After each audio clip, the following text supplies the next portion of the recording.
The first punch hit her jaw like a hammer. She staggered, tasting blood. She did not fall. The room went silent, and every eye was on her. No one knew who she truly was, and no one expected what would happen next. Asterisk, what city are you watching from today? If this story resonated with you, hit subscribe for more stories about extraordinary people. Her name was Lieutenant Maya Carter, a young officer freshly assigned to a Navy SEAL training facility. She was quiet, disciplined, and unassuming, blending into the background while carrying a burden no one could see. Maya had trained for years in secret missions, but here, she was just another face in a room full of hardened soldiers who underestimated everyone. At first glance thought it was early morning, and the compound was alive with rigorous drills and shouted commands. Maya had already endured the grueling physical tests, yet the tension was far from over.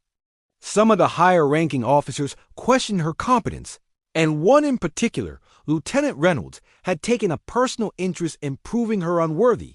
He wanted to see her fail, to humiliate her in front of the rest. Reynolds had singled her out during the strategy briefing. His words were sharp, dismissive, and cutting.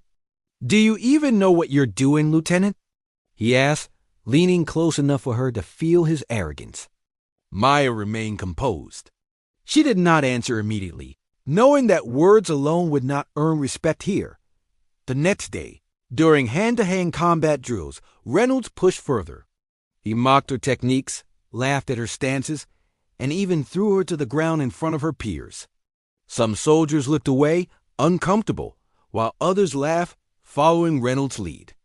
Maya felt the sting of humiliation, but she clenched her fists, steadying her resolve. She knew that true strength was measured in more than appearances. Then came the blow. Reynolds struck her in the jaw during a demonstration, confident it would break her spirit. Pain radiated through her face, yet Maya's determination did not waver. The room froze. Every soldier and officer watched, unsure how she would respond.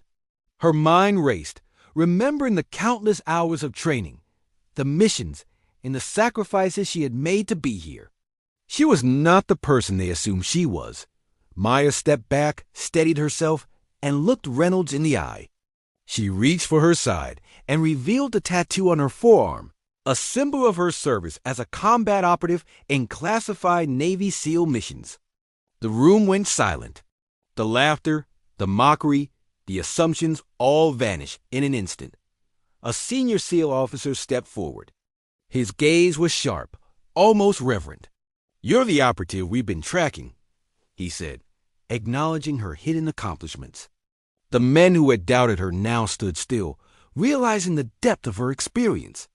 Reynolds paled. He had challenged someone far beyond his understanding. Maya's calm authority filled the room. She had endured the humiliation, the pain, and the doubt, and she had emerged not just unbroken, but commanding respect through her presence alone. Her training partners now looked at her differently. The whispers of doubt turned into quiet admiration. Maya had taught them an unspoken lesson. Strength is not always loud, and courage is not always visible.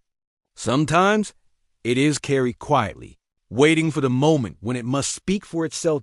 By the end of the week, Maya had earned not just respect but trust. The SEALs who had mocked her now sought her advice, recognizing that experience and skill are earned through resilience, not appearance. Maya carried herself with quiet dignity, a reminder that those who underestimate others often do so at their own peril. Her story became an unspoken legend within the compound. She proved that courage is measured not by the punches you take, but by how you rise after them. And that sometimes the most powerful warriors are the ones who endure the most in silence, revealing their strength only when it matters most. What did this story make you feel? Where are you watching from? Subscribe to Soul Relief Stories for more real stories that heal the heart.